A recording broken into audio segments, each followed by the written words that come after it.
Hello and welcome back to another episode of Combustion RC. In today's episode, we're going to do a couple of things that you may or may not have already done or may want to do. Today, we are going to actually go over how to change the diff fluid in the rear differential on the Pro2 SC10 RTR. I took this out to the track again yesterday with the new 17.5 motor combo in there and the rear shock rebuild, and it handled really well. I do need to rebuild the front shocks a little bit. They're still a little bit on the soft side like I thought they might be with that air in there and that thin fluid. I did pick up some 30 weight shock fluid to put in the rear end, as well as some 7K weight diff fluid for the rear differential. It is a very loose differential and it has just the plain black grease in there. So we are going to be changing that out to some actual differential grease. At first, the black grease wasn't bad, but after about 10 laps, I noticed that it got really thin and it diffed out really bad. So we're gonna put some actual diff fluid in there. It can hold up to the temperatures a little bit better. There's a couple things that we're gonna want to do today because we are taking out so many screws. One, if you have hand tools, you can still do this. It's just gonna take longer. Pick up a set of speed tips from either Sticky Kicks, MIP, or I believe Aeromax has some and some other tool companies. The Sticky Kicks ones are definitely the best bang for your buck because you still get the nice titanium nitride coated without breaking the bank. The other thing that I'm going to suggest at this point in time is the high-tech lipo checker. There's a lot of lipo checkers out there that are a little bit cheaper than this one. This one is $20, but there is something that this one does that none of the others do. This one, you have your ground, so you just make sure that your black wire is all the way up top. Plug it in, and as you can see, it tells you what each cell voltage is, your percentage, and everything. But if you notice here, this one says "and balancer." Now, there is a really cool thing about this. Once you get it charged, if you notice that you have a cell that is off just a little bit, like let's say you've got one that currently this battery is at 36%, they're both at 3.81 volts. Let's say that you've got one that is, one cell is at 3.81, the other one's at 3.79. You can put this on there and it will actually balance out the cells so that they are even inside of here and each cell is perfectly balanced. That way you don't have one cell that's pushing more than the other, and that way they will discharge evenly when you're running it. That's very important because if they get too far out of discharge or too far out of balance, they will actually cause it to get to where one cell goes bad because it's pulling too much out of it and the other one is still higher, but the ESC is reading it as the nominal voltage being what it's supposed to be. So the LiPo voltage won't cut off even though one cell is below its cutoff voltage, and then that can cause problems like a dead cell, dead battery, or worse, a fire. So on this battery here, it's fully charged. I'm going to plug this in and see what it says here. It's exactly 4.2 on each cell, so a full charge battery is at 4.20 volts. If you fully charge, sometimes you'll get one that's 4.20, 4.21. Sometimes you'll get one that says 4.21 and one that says 4.19. That's when you know that it was slightly out of balance when you charged it or that it might became slightly out of balance while charging it.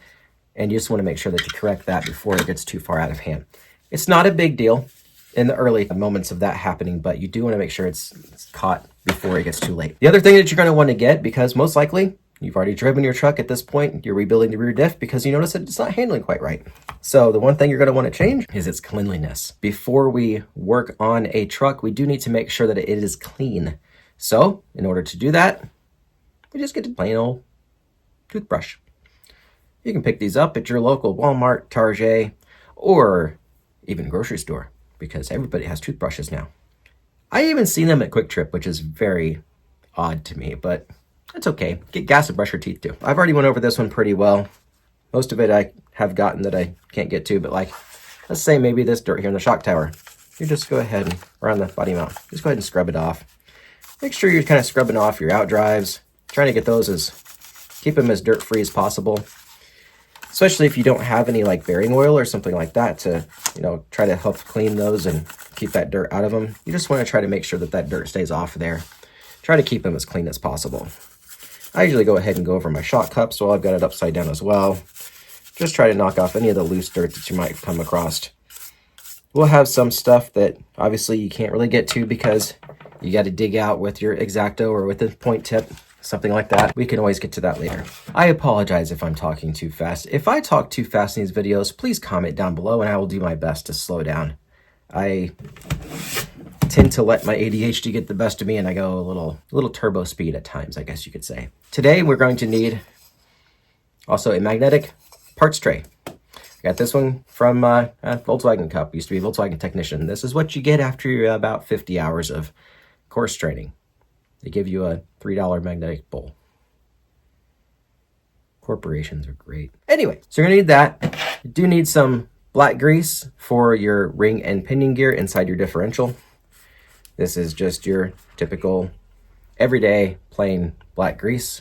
It's high temperature stuff, so it doesn't degrade as bad. They do have ultra high temp that doesn't degrade like at all. It's not bad. I recommend the sticky kick stuff. I just didn't have time to get it this week because I needed it yesterday while I was out. And so I just stopped by my LHS, local hobby shop for those who don't know what LHS is. And I picked up some of this Racer's Edge stuff. I am going to be ordering some good oils because I don't like this Racer's Edge oil, but it's, like I said, it's here, it's now. They only come in 5-weight increments. I prefer to have 22.5, 25, 27.5, 30, 32.5, 35, 37.5, and 40 weight. I rarely go lower or higher than those, but I like to have the 2.5 increments in there because you do notice a difference when you're racing as to what that 2.5 does. The other thing that you're going to need, not these. Not sure why I got those out. You'll need an X-Acto knife. X-Acto, that one's loose. Make sure your X-Acto's tight so you don't get a in your foot. So then you're just gonna take your X-Acto like so, and just gonna dig that clay out of there. Don't worry about it getting on your carpet. It does vacuum up quite nicely. So then you just need to get in there where your hex split goes, dig it out good, and that's it. So we'll be able to get to those now. There's no dirt in the other ones, so then once that is done, we can just take our X-Acto and put it up. I'm gonna grab my screw gun now and get these speed tips out so that we can get this thing apart. I am back now. Got my screw gun with a fully charged battery, so we can get our speed tips in and we can start taking this rear end apart, which is a lot of screws. I will say that these are a little bit more screw happy than, like, let's say the race kits of even back to the SC5M, which was the generation right after the SC10. The SC5M, 6, 6.2, 3, 4. I'm assuming the SC7 coming out soon? Maybe. They are all much more easier to work on. Much more easier. Let's get into this. Let's caffeinate and hydrate. All right. Caffeinate and hydrate. Make sure your batteries are good. All right, I still haven't ordered a car stand yet, so I'm going to grab a couple of tires here just to prop this car up off the floor a little bit. Not the floor, up off the desk. The great thing about the Team Associated SC10 that I will say is much better than a lot of companies do. They include the entire kit manual, not just a get started guide. So in that kit manual, find the right page here, you will have, we're going to go backwards because you're going to work backwards. So you can see the rear diff is in, it shows you what to do to take. Then you can look, if you do it backwards, it's what to do to take it apart. And then including the bottom section there of how to actually build your internal diff gears if you wanted to do that. That is in there. Another really cool thing that I did like about this, like I said in my ready to run review video, I would probably put a ball diff in it. There's all the part numbers for your ball diff. Don't use the balls that they show here. Use the Shell Racing Innovations or the Sticky Kicks tungsten carbide. They are much better than the stock ones, which are just steel and will wear out very quickly. All right, so I'm gonna aim you down and then we will get this taken care of. All right, so the one thing I did notice from the shock video that I uploaded is I didn't have the full truck in frame at all times. So I'm gonna try to do my best to do that this time. I've got you up a little bit higher so that there's more of a spread here of focus and we can actually kind of hopefully see more of what we're doing. I'm gonna get my parts bowl ready and have it set aside because we're gonna have a lot of screws to put in here. And I do mean a lot. It looks like most of what's on here is 2 and 2.5 millimeters. So you know what your 2.5 millimeter and your 2. You're probably not going to need the 1.5 for this one, so we'll set it aside. You will need a 1.5 bit for the pinion gear because we have to take the motor off. You do need to want to have a 1.5 millimeter wrench for your pinion gear. So now that we're at this point, we're going to take our trusty screw gun, our 2 millimeter bit, which I didn't grab. I grabbed the 2.5. The shadow on the end made me think that one was bigger. Start by taking off the rear body mount and setting those screws aside. Try to set all of your screws together and then try to set your parts along the side in the same order as what your screw bowl is, and you'll know what goes where. You do need to go ahead and take these out of here. These are also for your body mount, so I'll set these on the front side. If you want to go ahead and get this out of the way, you can actually go ahead and take these screws out too. These are long. These are when you want to have this guy. Then we can loosen our body mounts and we can set those aside as well. As you can see, there's some dirt here falling off. Well, you can't see because the post of the camera's in the way, but that's okay. You can see the other stuff, so that's what's important. So we're gonna take our cover off at the side here. That's set aside. Let's go ahead and flip to the bottom before we go loosening motor wires and such. And let's go ahead and take this off of here. At this point, since I'm seeing this here, I'll probably go ahead and get some of this stuff off. That way when I put it back together, it's already clean. So we'll go ahead and use our 1.5. We're gonna pop this guy off. I'm actually gonna put the 25 tooth back on because my motor, after an hour of driving, was still only 120 degrees. Pinion gear, I'm actually gonna set back in its case. There's our brushless combo we pulled out of here that's gonna get itself into a lucky monster truck, and I have no idea which one it's already gonna go in, and I think you guys are gonna like it. I'm gonna do a review on that for Christmas for which $200 monster truck is best for your kids, the Team Associated MT-12 or the Kyosho Phaser MK2 Mad Van.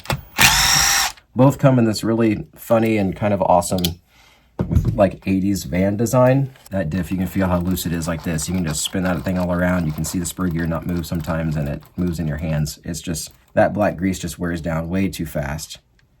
And yeah, it's just very, very thin feeling. So we'll definitely get that taken care of, and it will be much better. Housing on. I think it should. Yep, pop right up out of there. So we're gonna clean this out. And then we'll swing this aside for now. I'm gonna bring this over here for an anti-bounce cloth because it helps. If you notice the screws, I'll use one of these screws here for reference. You see on there, they bounce. On here, they bounce a little, but not near as bad. So having a paper towel under there is a poor man's way to cow RC mag tray. Now is we're gonna need our 7mm wheel wrench, 7mm wrench here. And then you just stick it on there.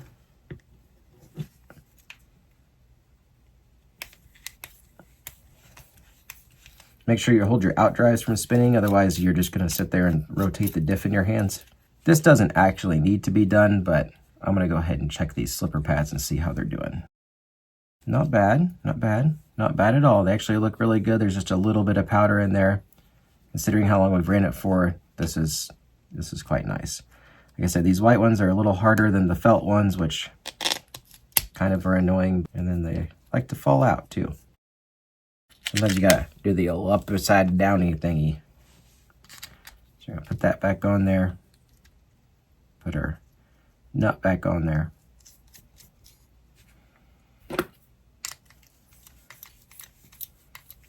Tighten it down until she's flush. And right when she's flush, that's when it's back where it was. So now I'm gonna take out all these little screws. Make sure you set these in the order that they go in because sometimes they're all the same size. On some of the models, they used to be different sizes. There was one that was longer, and you had to know where that longer one went. Don't know that they're still like that, so we're going to find out together. And then they're not. They're actually all the same length now, which is fantastic because the old one they were not. Now that we've got all of our screws out, we can go ahead and carefully take our diff casing off. All right, so when you pull your diff apart, it's gonna look like this. You're gonna have a casing. You're gonna have your aluminum top shaft. You're gonna have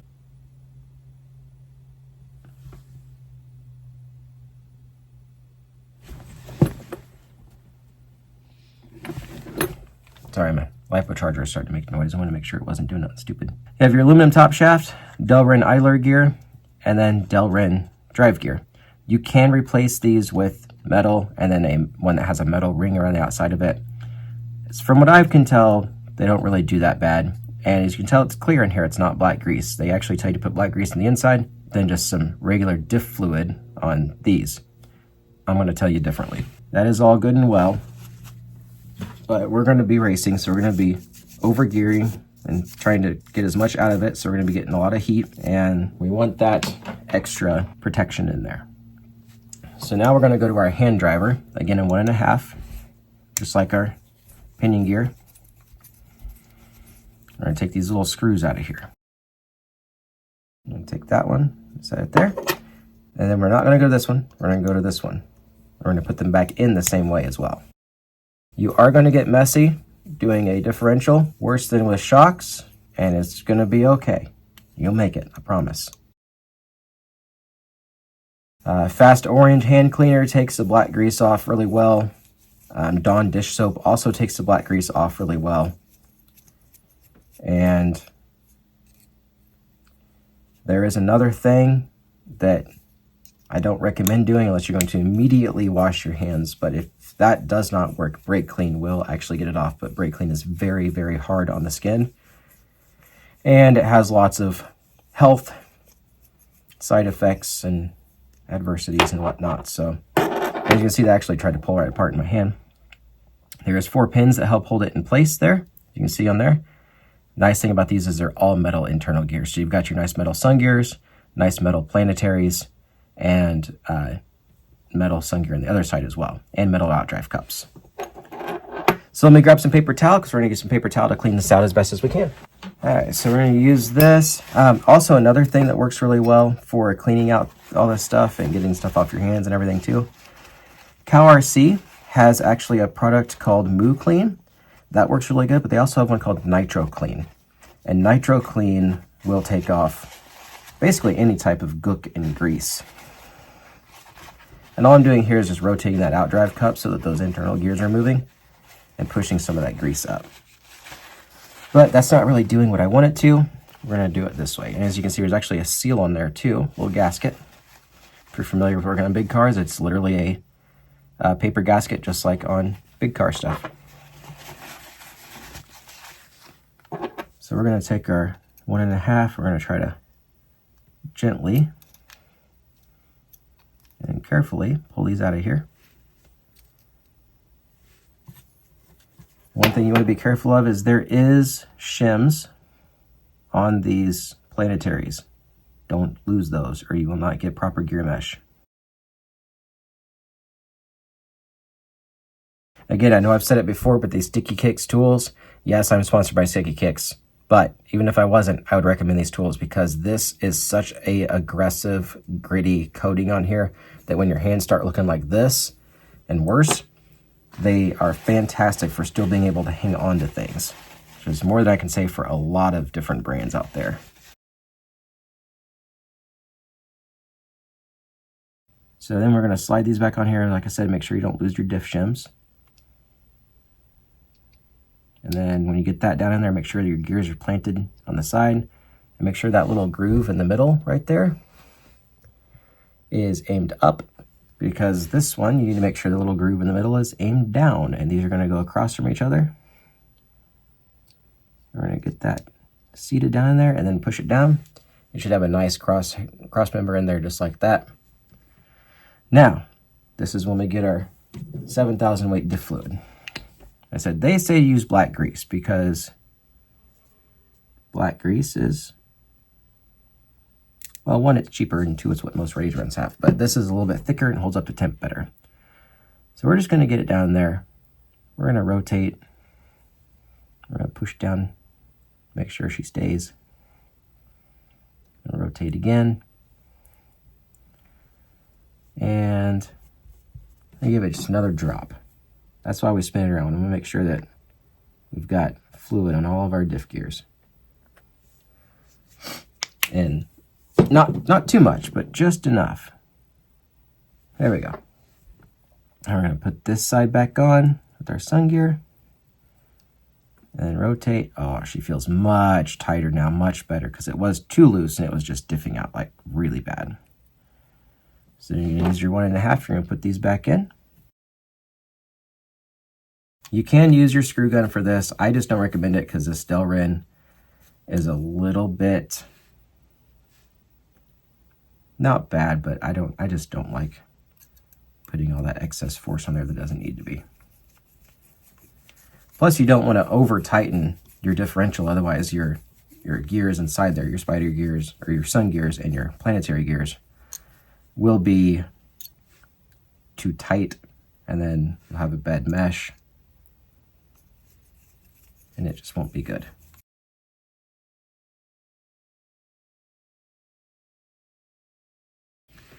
All right, so we're going to take this and just run a little bit right across the top there. Just collect it up on the teeth, just a little bit in there. And then maybe just a touch more. Reason you want just a little bit much on there is we're going to put it in here. And this is the stuff you need to be careful getting on your fingers. And as you can see, that is very nicely coated now, so we got some good thermal protection in there for those warm laps we're going to be turning. Those hot laps. I get those hot laps in. We're going to go boogity, boogity, boogity, as Darrell Waltrip would have said back in the day. Or if he still says it, I don't know. I haven't watched NASCAR in years, so. All right, so there is our diff, nice and nicely rebuilt. As you can see, I can't just turn the diff by itself without anything on there. I actually have to hold, which is good because this thing was so loose in the rear end, that's going to tighten it up quite a bit. 7,000 might be a bit excessive. I've got a 5,000 weight here as well, so I can try, but this should be just fine for that. All right, so we're going to get this back in, get our motor installed, get everything back together, and then we'll be done with the rear end. So once you get to this point, I will usually go ahead and kind of clean up a little bit, clean up my fingers as much as I can so I don't get fluid everywhere. You're just going to, and the way that this sets in here, notice that there's a lip there. That's kind of like that. So you're actually going to tilt it up and then let it drop down in. Your drive shafts have these little ears on them. They just have to go in the drive cup like so. And then once they're in there, you're good. Then you can get that locked down in place. We'll go ahead and get our screws back in for the top here.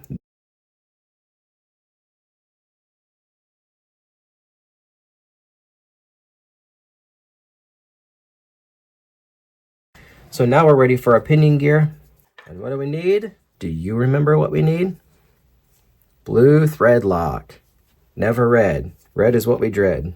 I say that because from working in a hobby shop, I have had to cut more rear out drives off of Traxxas cars from people using red than I can count.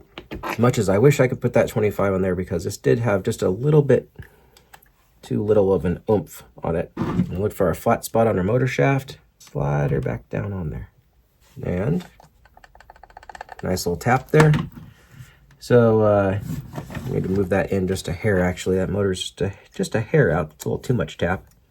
Don't want to end up stripping our spur gear. There we go. There's that soft tap. Yeah, soft tap now. Okay.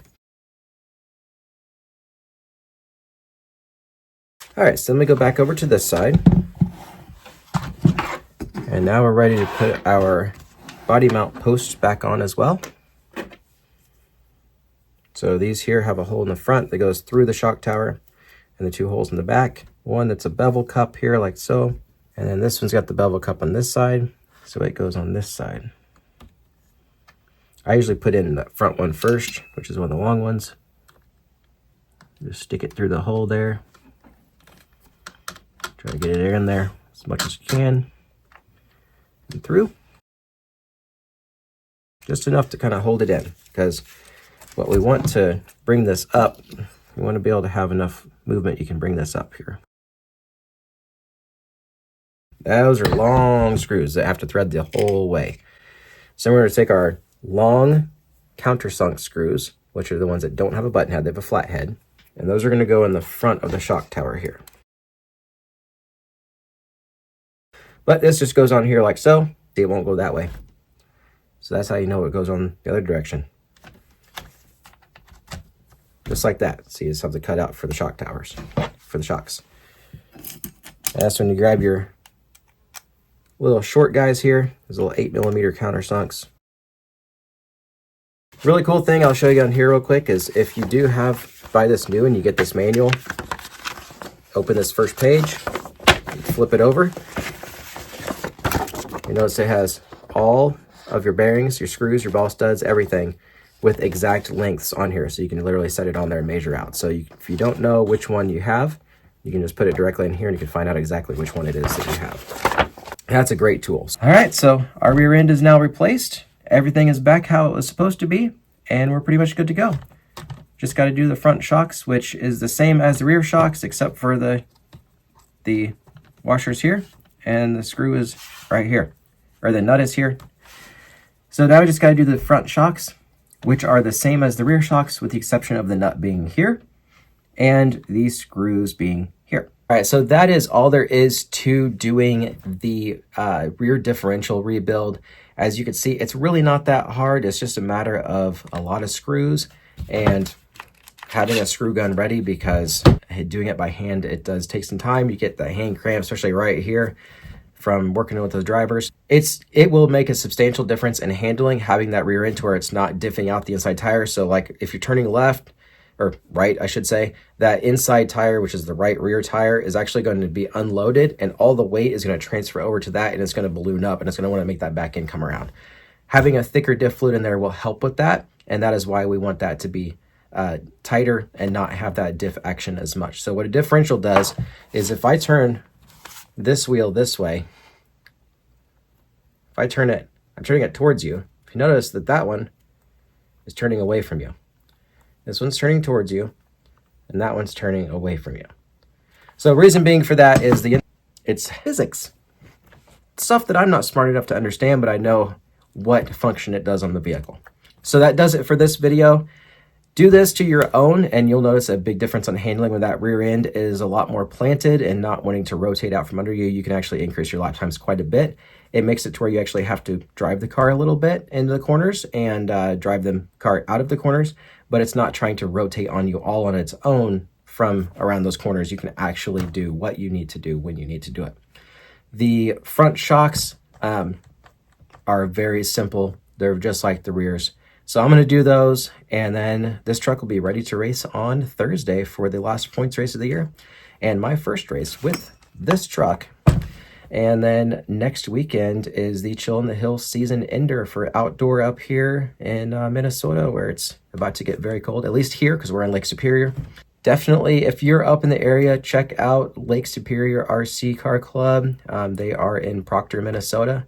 And the Chill in the Hills, October 5th and 6th, weather permitting. And it's should be a good one. I guess they have a pretty good turnout at that race every year. So look forward to racing it myself. I'm looking forward to going out there. So until next time, keep the rubber side down, the shiny side up, and remember to stay in the groove.